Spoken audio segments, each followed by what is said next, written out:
Welcome, everybody. This is the Powerfully Engaging MACH2 Communities webinar.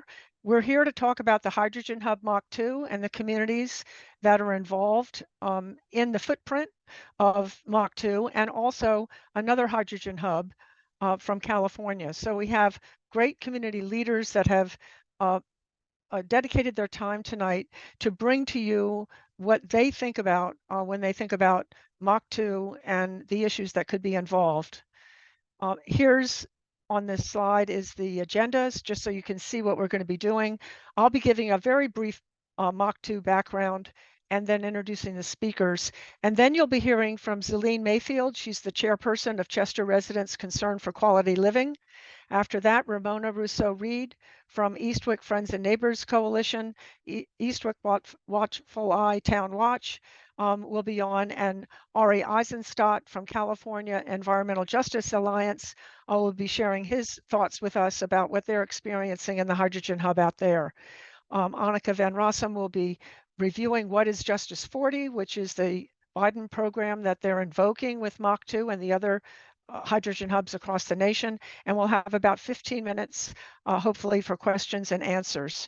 We'll make a few announcements at the end. There's several actions going on that we'll be able to, share with you, and then I'll come back and explain a little bit more just about these issues that we're dealing with MACH2. So.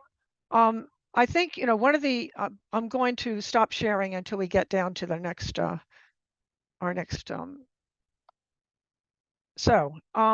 thing that I really wanted to explain is that the MACH2 is part of a larger program, and it is really a program that has been being funded by $7 billion under the Infrastructure Act from 2021.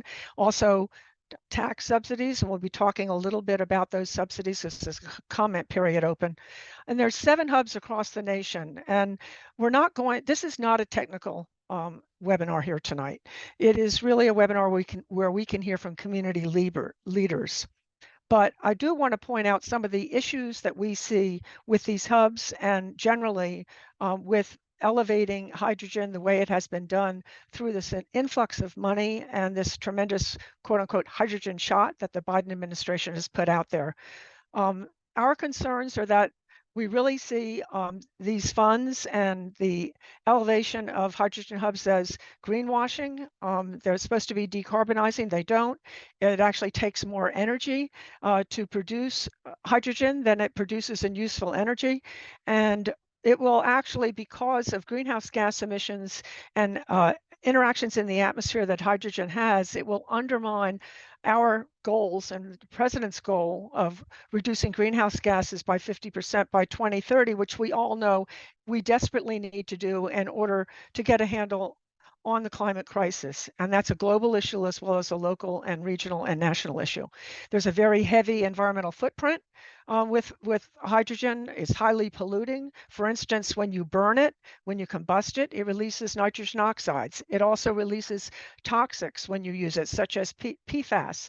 Greenhouse gas emissions are emitted. It's very energy and water intensive. It's explosive, it's flammable, it's dangerous, and there is a lot of unproven uses that are being proposed, such as putting hydrogen at a large percent into pipelines. Even its storage, either above ground or underground, is not proven safe yet. And MACH2 has about $750 million. That's the MACH2 hub that's in our region here. By the way, it's a nonprofit corporation that's been formed with this public-private partnership. And they're supposed to have about 17 sites or 17 elements or components or projects of this big configuration of projects called MACH2. And they include Delaware and South Jersey, and also Southeastern Pennsylvania. And actually, when they say South Jersey, the footprint actually goes all the way up through Camden and into Trenton, along what they call the I-95 corridor. And according to the abstract, they say they're going to be using nuclear, and they say they're going to be using wind or solar to produce hydrogen. And their original abstract, which is the only thing we have, was we've been denied through Freedom of Information Act request any kind of update. It still says in their original abstract that they would be using frack gas to create hydrogen as well. They say that's been removed, but we don't have any evidence that in writing that that's true. And they also, I think, and this gets to what we're going to be talking about here tonight, they say they're going to, quote, reuse and revitalize significant existing pipeline infrastructure. So what does that mean? That means layering on top of historically burdened communities all of this new infrastructure or reuse of infrastructure. And that means that we are really putting on top of those communities additional impacts. And we're very concerned about some of these pipelines, for instance, hundreds of years old. The history of the Delaware River Watershed is with, heavy with refineries and oil and gas.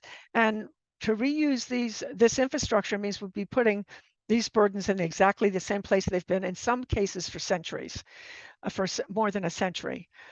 So there's also a big deal that they're making in the hydrogen hubs and in MACH2 about community benefits plans. And that's what we're going to be talking about tonight. I'd like to show you a little bit here about what our concerns are related to the actual footprint. Here's a map.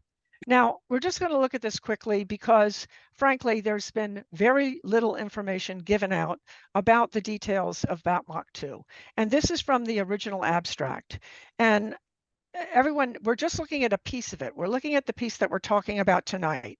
And I think everyone can see we have at the top right corner, you can't quite see the whole thing, but that is the Hillco development site. And then you look at the Philadelphia airport, you look at the terminal there, which is the Fort Mifflin terminal. The Tioga terminal is also involved. And that red line they have is this is a quote from their abstract, MACH2 Hydrogen Highway. So they talk about the regional connections between where they will be producing hydrogen and where they're going to be using hydrogen.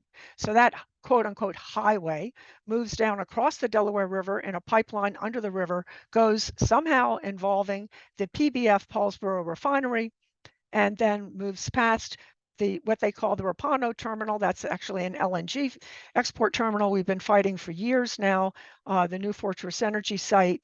And they currently, the dock they have there deals in natural gas liquids. They have underground caverns there. And then you move down that red line and you go across the Delaware River and you see Marcus Hook there, which is the facility there that exports natural gas liquids. And then just to the north of that is the Monroe refinery. We're not sure how that would be involved, but squeezed in between is Zulene's Chester. And then they have this other yellow line, which you see that goes up and curves off. And that little inset at the top moves down from Pennsylvania along the Delaware River, actually the estuary there, down to the Delaware City refinery. That's also owned by the same company that owns Paulsboro, PBF, and they're supposed to be producing hydrogen there as far as we understand, and then distributing it through pipelines and trucks and whatever else. We know there's a lot more components to this, like the Salem nuclear plant, for instance, where they would use nuclear energy. We know that there are other units that they want to build to make nuclear power. We know there's supposed to be solar and wind that would be used to produce hydrogen into the energy that they would produce.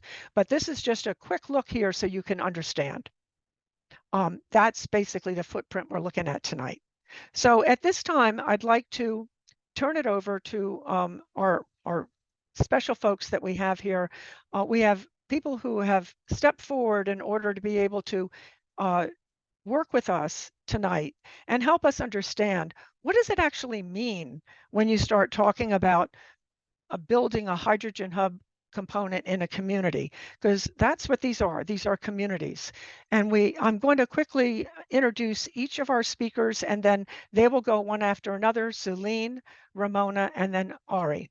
Zulene Mayfield is chairperson of Chester Residents Concerned for Quality Living, and she works with that organization with a goal to ensure that families in Chester live free from polluting industries.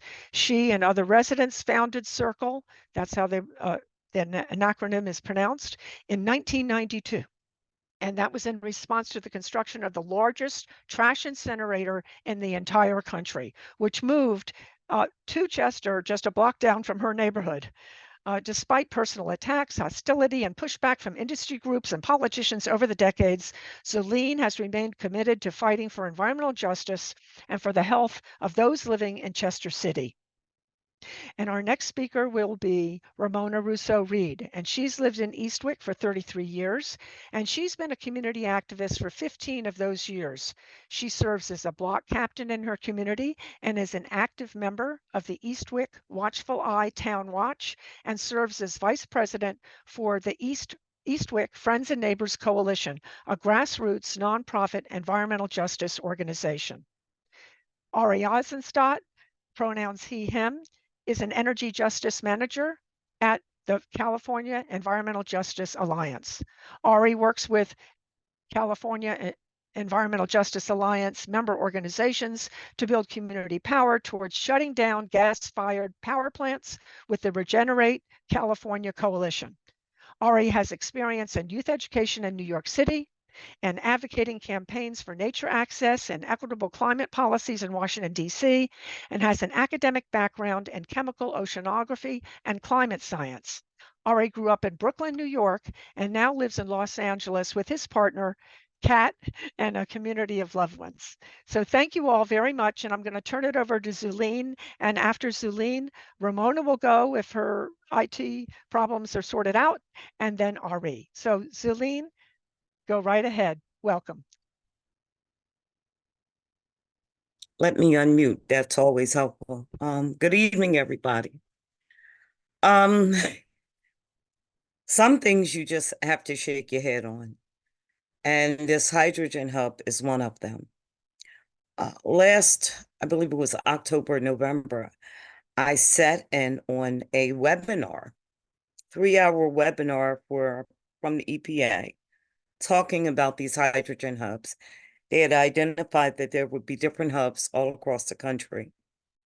And one of the things that they pounded over and over again was about public participation. Well, somehow or another, during the course of these webinars, I had a partner who also was on a webinar with me. We got the impression that these things were really far off in terms of timing.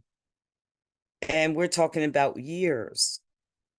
Lo and behold, the clock turns to 2024, and they are now holding meetings about hydrogen hubs that the communities know nothing about.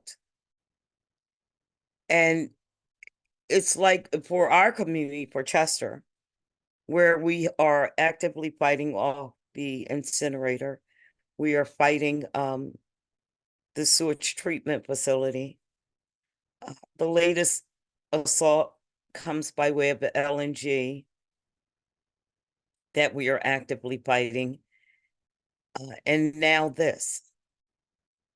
And we are like dumbfounded because there's been no education as far as hydrogen hubs are concerned. What is hydrogen? What is the hub? What part of it, impacts our community? Nobody is looking at the cumulative effects of all of these things on environmental justice communities, and that's all of our communities. To talk about pipelines and trucks, and we have no idea what this thing is going to do. We have no idea what they're planning on doing with Monroe Energy and Marcus Hook, which is, we can walk into Marcus Hook from Chester. So we are extremely concerned. The government and the people who want the hydrogen hubs have done zero. And when I say zero, I mean zero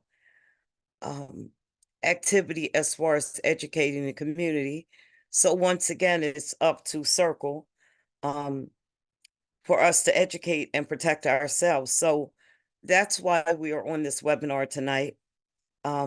They are holding a meeting March the 11th in the greater northeast of Philadelphia to talk about this hydrogen hub that's going to impact Marcus Hook, Trainer, Chester, Eddystone, Tinicum. So why is this meeting being held up past Franklin Mills Mall at the Steamfitters Union once again? So we have a lot of concerns about this thing. And, make no mistakes about it. You cannot use dirty energy to make clean energy. That's a lie. That's a lie. You ever heard the phrase garbage in and garbage out? And if this is what they're planning on doing, we're going to get garbage out of this thing. We don't even know the safety issues concerning this hydrogen hub. All we know, when I went to that webinar, that there are hubs all over the country. The Ohio region is MACH. We're MACH2. They're MACH. The other ones are named different names. And how this links all together has not been shared with us yet from the Environmental Protection Agency and or the other agencies involved. They want us to fall for the banana in the tailpipe again.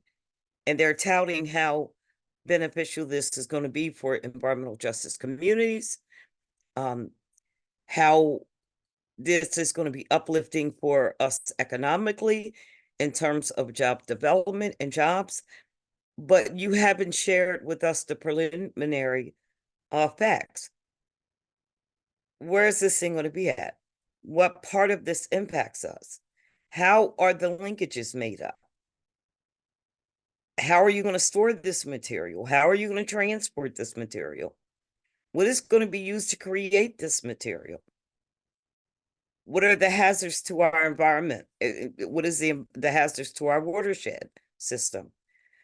There are some real gaps on information that's being shared with all of these communities combined. And if this thing is going to start at the Delaware refinery in Delaware City, going up over underneath the river to New Jersey, to southern New Jersey, why is this meeting being held in the greater northeast of Philadelphia? From Chester, it's going to be an hour and 15 minutes. It's not accessible by public transportation. Therefore, if you don't have a car, you can't get there. So how is this including our communities? So that's an immediately huge red flag. And I always say there can be nothing about us without us. And, it's hard for us to even tell our communities what this thing is because the information has been sporadic and they have not been forthcoming with the information. So we're not alarmists, but we are concerned because we've seen these things happen before where the communities have been cut out. But this thing is so huge and so large, and so many different communities are going to be impacted and potentially damaged from this thing. And they're not included in these conversations. So, once again, we have to be very diligent. We have to link up and collaborate with each other and try to find out what is going on. Big hat tip, big claps to Delaware Riverkeeper Network for staying on top of this thing and putting in a RTK, the right to know requests, so we can glean just little bits of information. And we have to also get on top of our politicians. Our Congresswoman, Mary Gay Scanlon, is aware of Circle, is aware of Delaware Riverkeepers Network, is aware of the other groups who are concerned, yet she's a part of this meeting that's being held in March, on March the 11th, and she has not yet reached out to us to see how we feel about this thing, about our attendance being there. We're not just going to go up there and be presented to and we've been given no information. That's an unfair forum, and that's not community participation. That means you're going to have the community in there so you can check a box, and we're going to ensure that that does not happen. So we are arranging a bus to leave from Chester to go up to this meeting to see and find out if there's any information that we can pull out from this thing. My understanding is Governor Shapiro's going to be there, and Mary Gay Scanlon. Those are were the ones that were announced.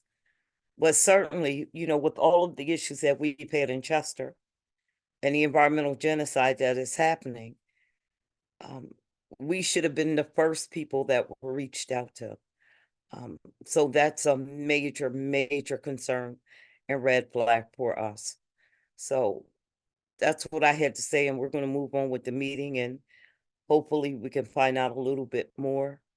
So Tracy, I'm going to turn it back over to you. Thank you, Zuline. You're welcome. And Ramona, I'd like to turn it over to you right now. Anyway, so good evening and to everyone, and thank you for providing me the opportunity to participate in this evening's webinar. I reside in the Eastwick community. It's an environmental justice community and neighborhood situated in the lower southwest area of Philadelphia. So you can literally check all the boxes of environmental concerns as it relates to the Eastwick community. Eastwick has a history of toxic waste dumping. Neighbors called it Heller's Dump, by many companies and corporations for decades at the Clearview Superfund site. Unfortunately, after aggressive and consistent complaints from impacted residents and community activists, EPA was commissioned to conduct studies and has completed a total cleanup as of the end of last year. Our community grapples with a lot of environmental concerns, including flooding and illegal dumping and air pollution originating from the Philadelphia International Airport and the Hillco development site. You might recall it being formerly PES refinery. So initially, though, environmentalists and community activists have pushed for permanent closure of the refinery complex. It was the city's largest stationary source of air pollution. But currently, there's ongoing discussions between a coalition of over 20 community organizations and nonprofits, and with representatives from the Bellwether Group, and they focused on future plans for the Hillco site and the coalition's concerns regarding the environmental impacts on adjacent neighborhoods. The talks are still ongoing, and now there's a discussion about a CBA that's being considered. So adding another layer to our environmental justice challenges is the introduction of hydrogen, which when burned, and you already know this, releases toxins and contaminants in the air. There are concerns of construction, production facilities and projects demonstrating the production and processing and delivery and storage and components and pipelines of hydrogen. However, crucial details such as the location of storage facilities, as far as I know, remain undisclosed, and protected information hindering transparency and community engagement. Examining the hydrogen hub MACH2 map, which I looked at very closely last night, it reveals that the hydrogen pipeline will traverse the Delaware River Watershed, aligning with the Philadelphia International Airport, Eastwick's largest neighborhood, by the way, and leading directly into the Hillco site. So it is evident that Eastwick and other underserved and disenfranchised, predominantly Black and Brown communities will bear the brunt of the impacts. My concern, or one of my major concerns, lies in the representation of our communities in decision-making processes. A public safety emergency should be declared due to the detrimental effects of hydrogen on the quality of life in our neighborhoods. Residents deserve protection from corporations prioritizing profits over people. We must insist on community meetings and outreach by our local, state, and federal governments aimed at educating residents and stakeholders, allowing them to pose critical questions and voice concerns regarding the protections of our communities. I also feel that we will need collaboration with other affected communities to form a unified front and encourage our elected officials to support our efforts and defend our rights to a clean and safe environment. I mean, we are entitled to that. If we have any chance of maintaining sustainability or resilience, words we hear often spoken by politicians and leaders. We have to speak loud and clear. We can't afford not to. And that is my comment about this situation. Thank you, Ramona. We greatly appreciate you. And thank you for sticking with it and getting on verbally. We're going to move right to Ari. Ari, go ahead and share your perspective from what you're experiencing in California with the hydrogen hub out there. Sure, thanks. And hi, everybody. I'm Ari Eisenstadt. My pronouns are he, him. I'm one of the energy justice managers at the California Environmental Justice Alliance. So just as a bit of a debrief, the California Environmental Justice Alliance is a nonprofit organization, but we represent 10 different local on-the-ground base building community organizations who focus on environmental justice throughout the state. And that's part of what I want to talk about today in terms of a strategy for working with and against some of the hydrogen hub stuff that we're facing and that that you're all facing with MACH2. And so we've got membership organizations who represent pretty much every different demographic of Californian. And that is, I think, one of the most crucial ways of building power. And what we're dealing with in California is our own separate hydrogen hub proposal, and it's called ARCHES. It stands for the Alliance for Renewable Clean Hydrogen Energy Systems. And they are in the process of receiving $1.2 billion of the Inflation Reduction Act money, similar to MACH2. And the number of projects across the state are listed here. Some will be sort of tier 1, so directly associated with ARCHES. Some will be tier 2, so sort of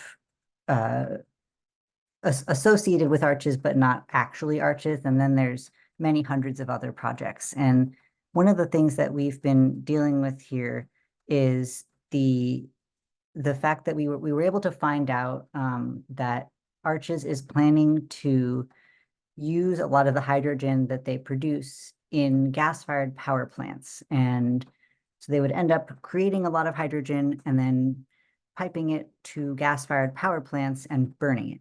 And Tracy mentioned that's one of the ways that hydrogen can be associated with really increased NOx, which is nitrogen dioxide pollution.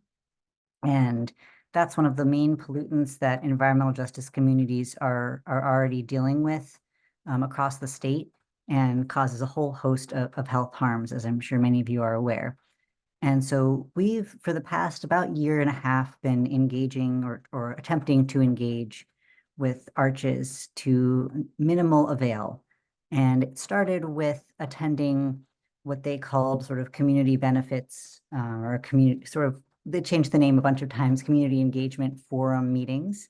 I've been to probably dozens of those at this point, and every single one of them has been fraught with antagonism towards environmental justice groups and advocates and towards people of color in general.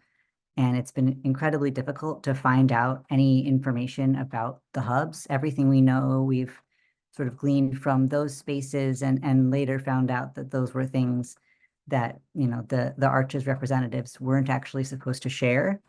And so when it comes to some of the similarities between California's hub and MACH2, what we don't know is a lot of the details, and it sounds like MACH2 is hiding a lot of the details as well.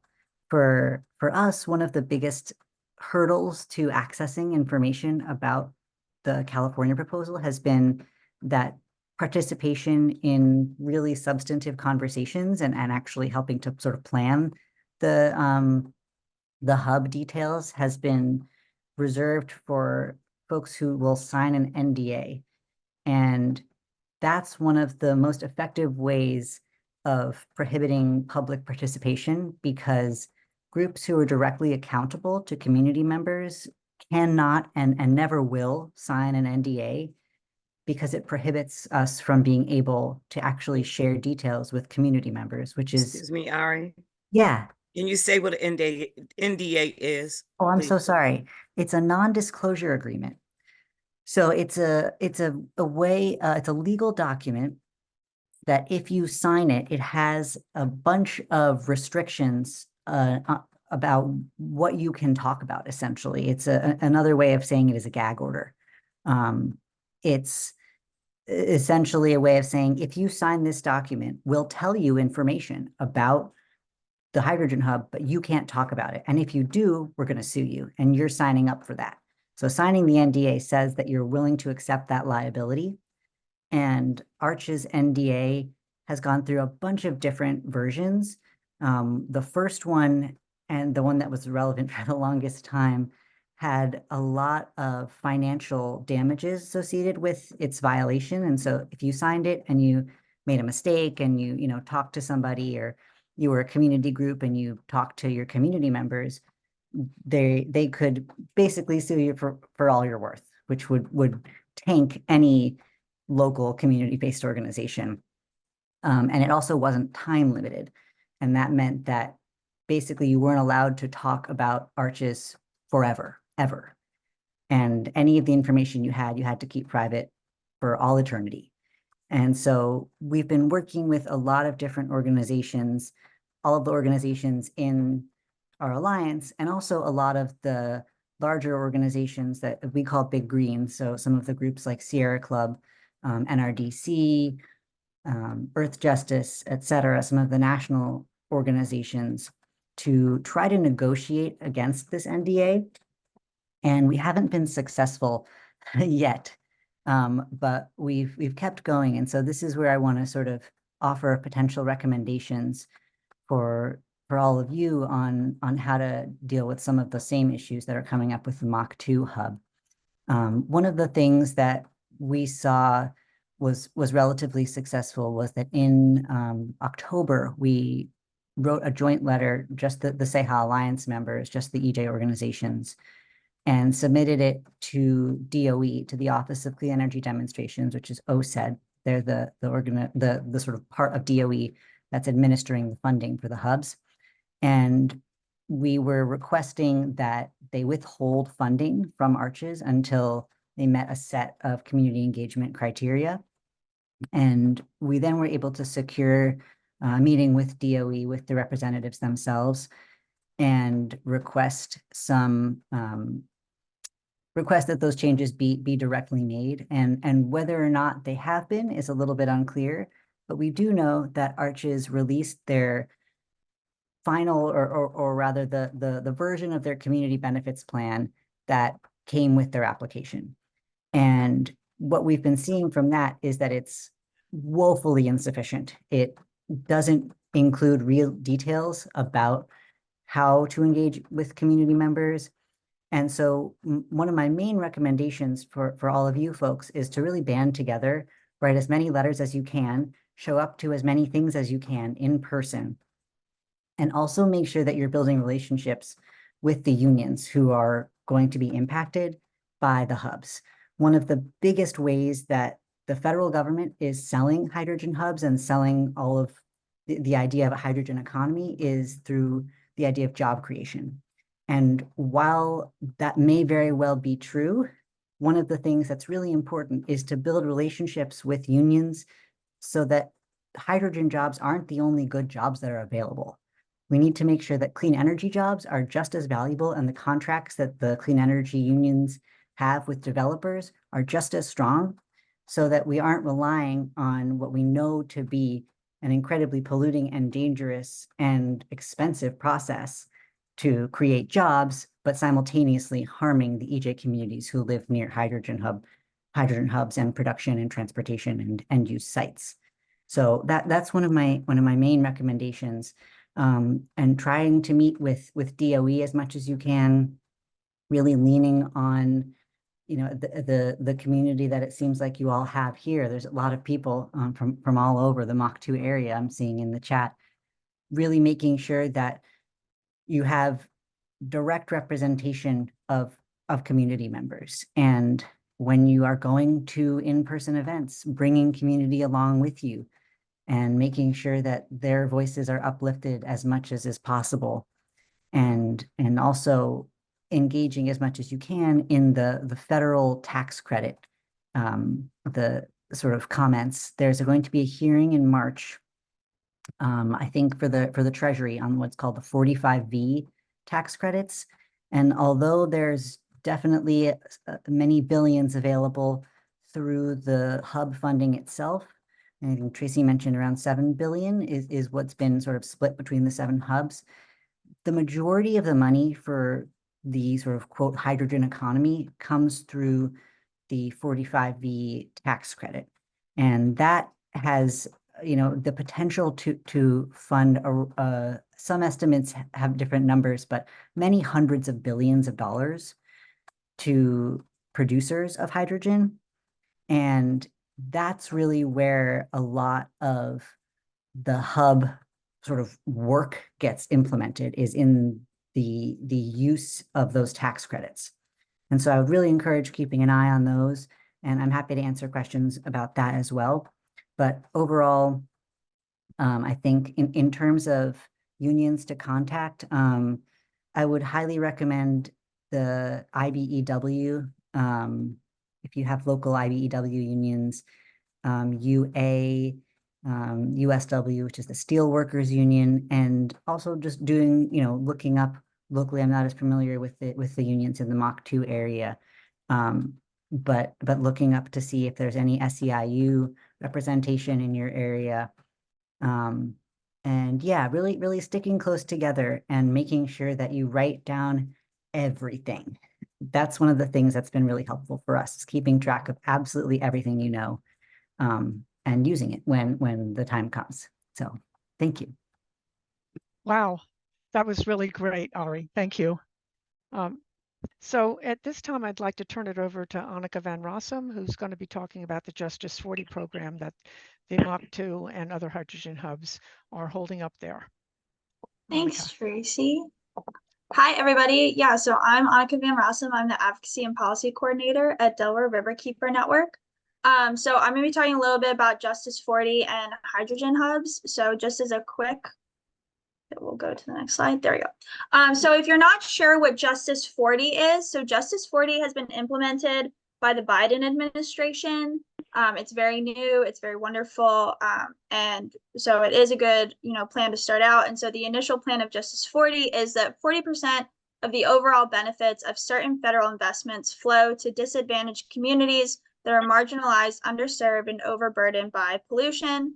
And so the Justice 40 initiative is started by the Biden administration, and it is also monitored and overseen by the White House Environmental Justice Advisory Council. So that's just kind of like the broader one, or we call them WEJAC for short. So if you hear WEJAC, that's what we're talking about.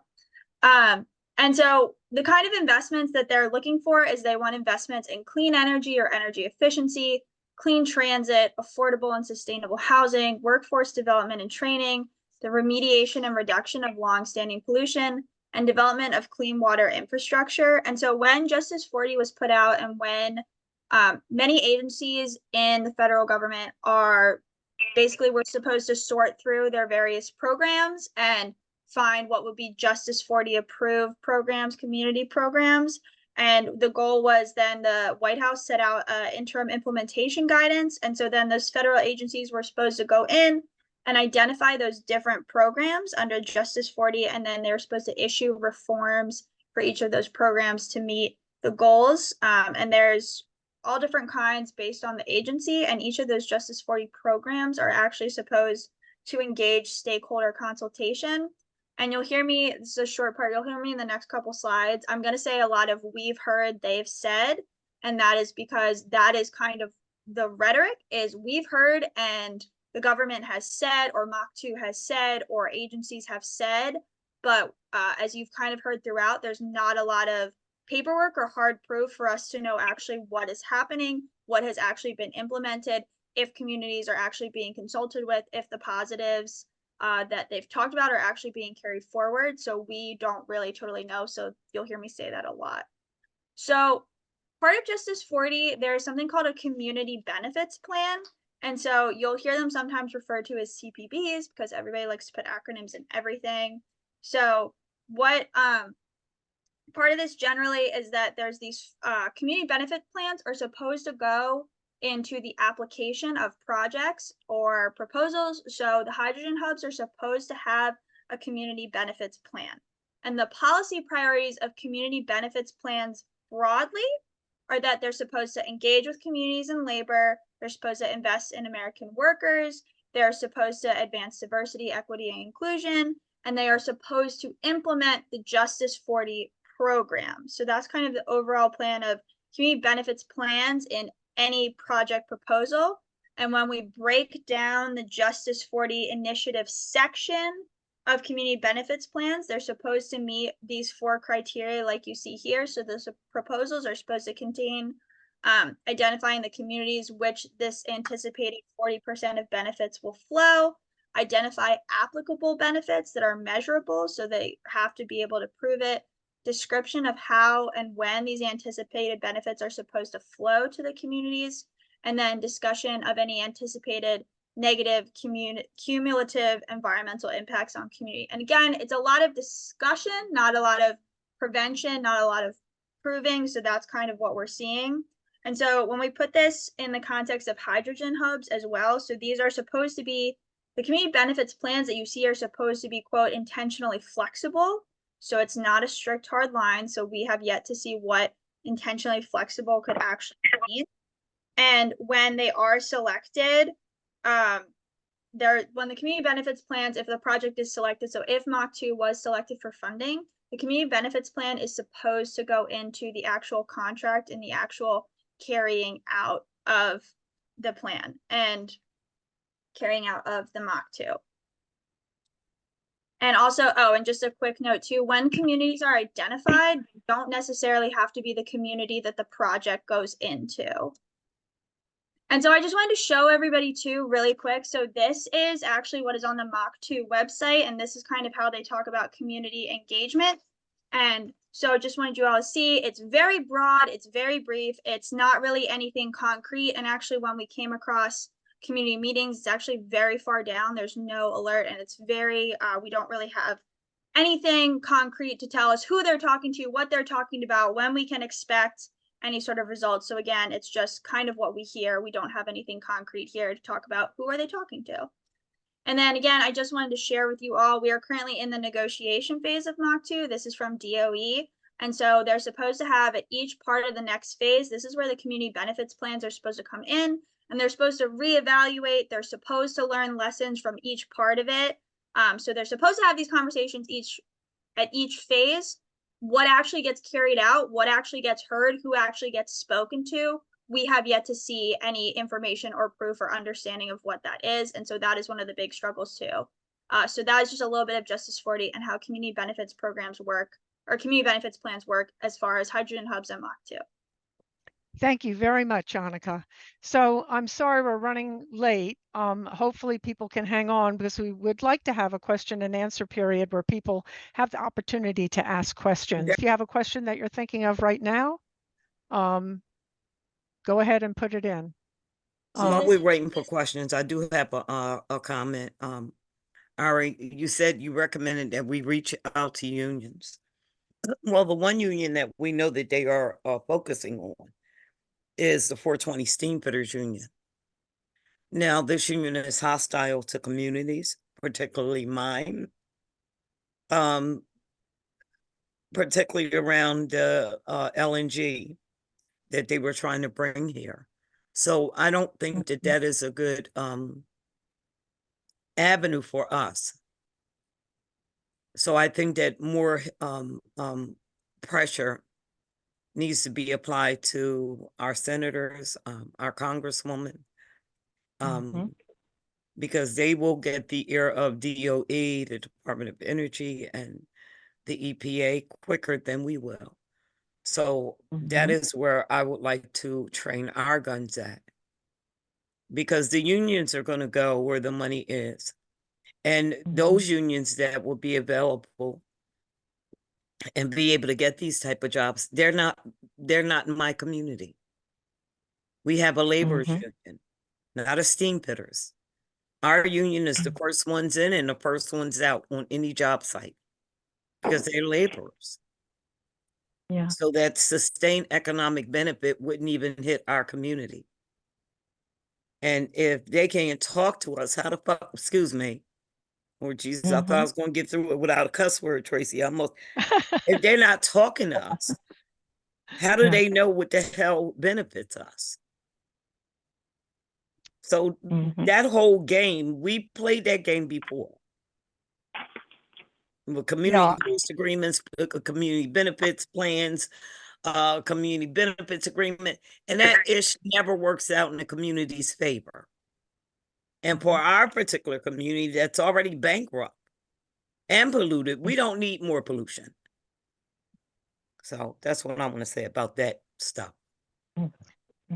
Thank you, Zuline. And Ari, you're probably aware there's a lot of money in the 750 million that's earmarked for MACH2, similar to other hydrogen hubs for apprenticeships and for the unions, tens of millions of dollars. And I don't think any of that money will ever hit communities like Chester or Marcus Hook. You know, if they're saying they can have a community benefits plan, but it ain't got to be in a community that's being affected, that's a whole lot of bullshit. Yeah, what point is that? How does that benefit the people that are being affected, impacted? What are they supposed to do? Yeah, another thing that has happened is with this, and we're going to talk about it before we close up, because it's one of the actions coming up, is this March 11th meeting that has been set up by the MACH2 leadership was supposed to be a community meeting from what we first heard, and we were trying to get certain changes made. Many of our organizations, 32 organizations from throughout the region sent a letter in asking for certain changes so it would be accessible to the community. For instance, don't have it, 1.5 hours away. Don't have it where there's no public transportation. Don't have it at 8:15 in the morning on a weekday. All of the things on a Monday, on top of that, and and make it so it's a welcoming venue. We also, question, should you have this in a venue where the union is going to be getting money from this? So it's sort of a charged atmosphere already. We think these public meetings should be in neutral locations like city buildings or municipal buildings or, or some a college or a library or a stadium, anywhere, but or in hostile territory. Right. They are hostile towards us, period. We know that. Right. And it's private property. I mean, we've run up against this thing with the private-public partnership. Katie. Right. And we just have this problem because there's private property. You don't have the same rights in terms of, what you do there and access to it.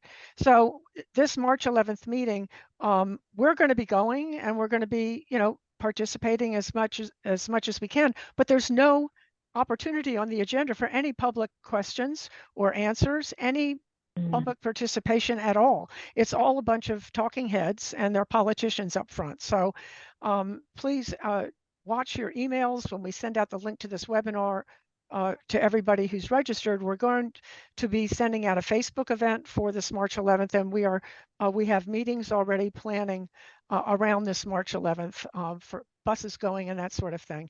Another thing I want to just mention before we close up and take any last questions is that Ari mentioned the public comment period. There's a very important public comment period that closes at 11:59 tonight. And on our website is a link with tips for comments that you can make and instructions about how to go on to the IRS. It's actually the IRS, the Internal Revenue Service, that has this rulemaking out there, and it will govern how the tax credits that are being put forward under the Infrastructure Act and the RRA will be doled out for hydrogen projects. So that link will show you how to make the comment, and it'll give you some tips about what the rules say. And it would be really great if you could join. Now, they're also supposed to be having a public hearing. Whether or not they're going to have a public hearing is supposed to be based on a framework they've set up about receiving outlines.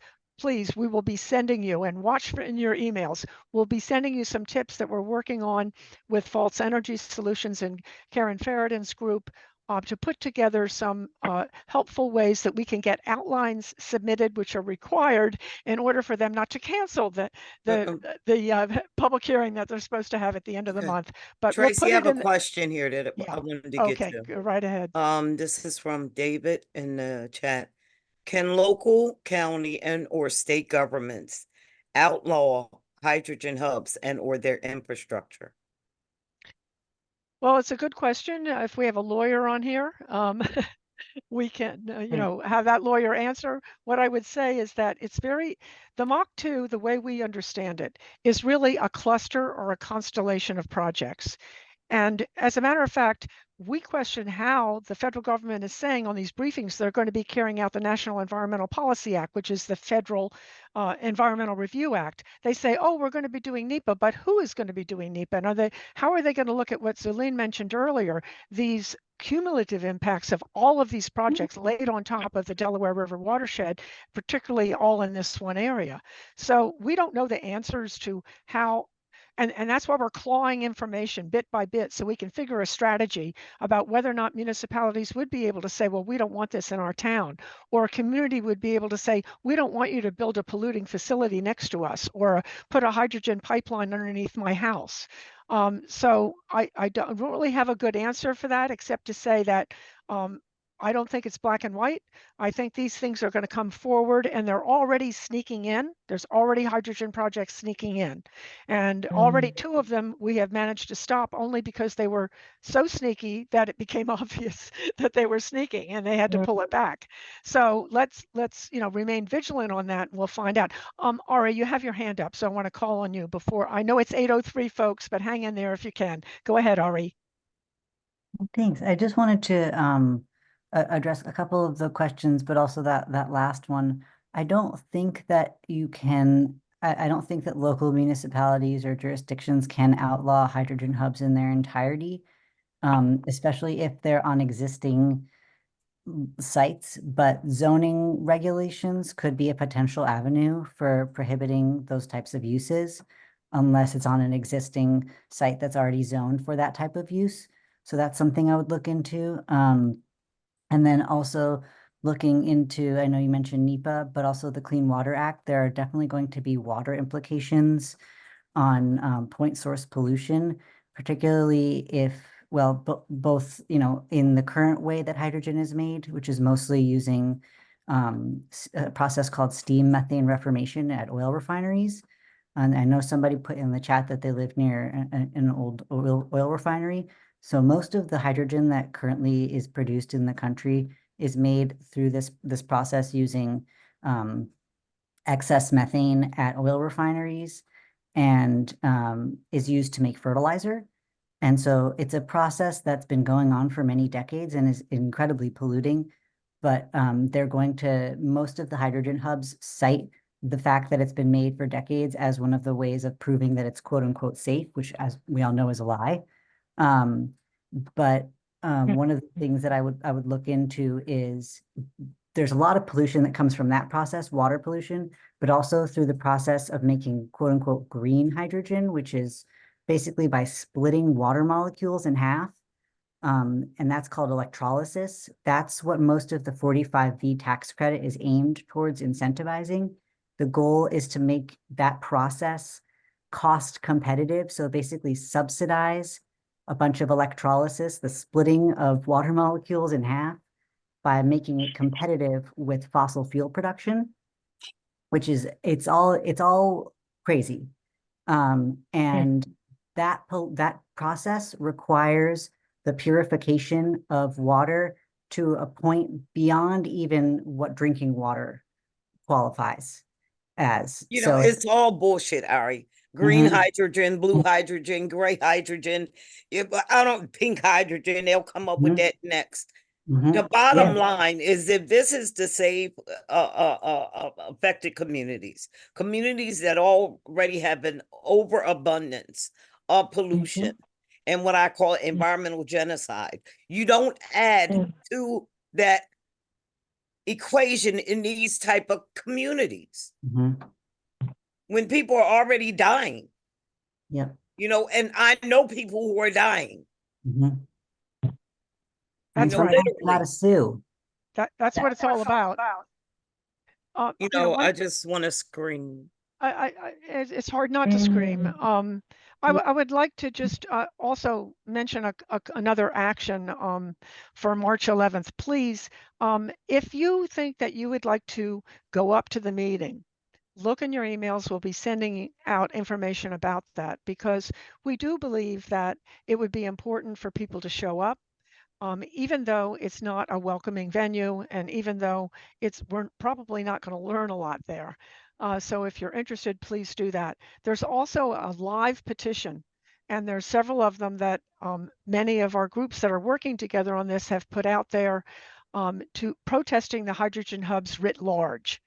This whole hydrogen shot, investing all of this money in this convoluted effort to try to lift up hydrogen in order to preserve the place of oil and gas infrastructure No, across the the nation. bullshit that is a stepping stone. Let's That's right. eliminate the stepping stone and go to green. We can Yeah. do that. Yeah, it's a bait and switch. And absolutely. Why would we take wind energy that we can electrify directly with and make hydrogen with it and then send it around in trucks or pipelines to burn it at a power plant? The whole thing is absolutely ridiculous, and that's why it does not make any sense in terms of actually decarbonizing or in any way addressing the climate crisis. It's actually going to make the climate crisis worse. Now, we weren't going to spend a lot of time tonight on talking about, we already had one webinar on technical issues and really walking you through step by step what hydrogen is and electrolysis and why you get nitrogen oxides when you combust hydrogen. All of those issues we can explore on our next series. Delaware Riverkeeper Network will be having a series of webinars. The next one will be in 4 or 5 weeks, and we will be covering an array of issues and looking at everything from production and transport and storage. We'll be sharing the details that we find. The organizations that have come together to work on this, many fantastic organizations throughout our region, are all meeting regularly now, and we're exchanging information. Just what Ari said, just what Zulene and Ramona said, we need to collaborate and keep in really good communication, because what the industry wants to do and what Government Front for Energy wants to do is silo us and keep us all separate from each other. And that non-disclosure agreement just blew my mind when Ari said they're actually having groups sign non-disclosure agreements. That's unethical. I mean, how and that is like we slept in the bed with them. I mean, where did that ish come from? Yeah, exactly. Divide and conquer at its utmost. Just shocking.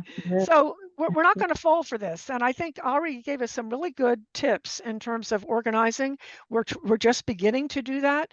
Like I said, we have what we call the MACH2 exchange, and we will continue to keep in great contact. I'm really thrilled to see many people stayed on till 10 minutes after. We only lost a few people. So we began with 67 and we're still in the 50s. So thank you all very, very much for sticking with us.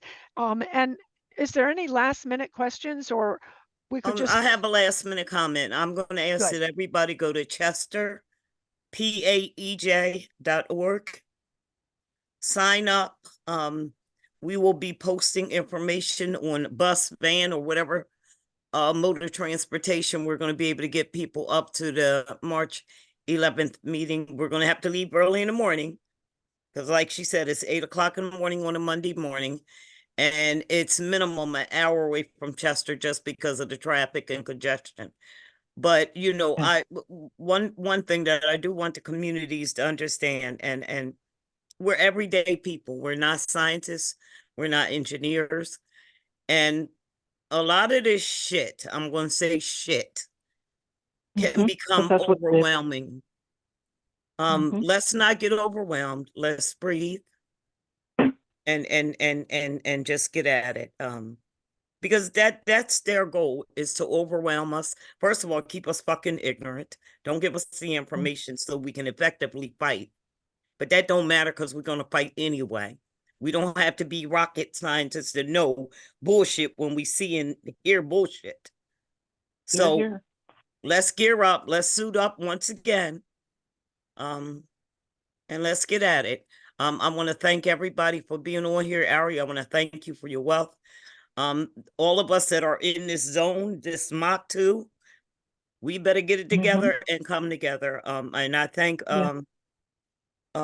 Delaware River Keepers Network for sounding the alarm. I knew it was an alarm last year, but it's like, what do you do with all of this information?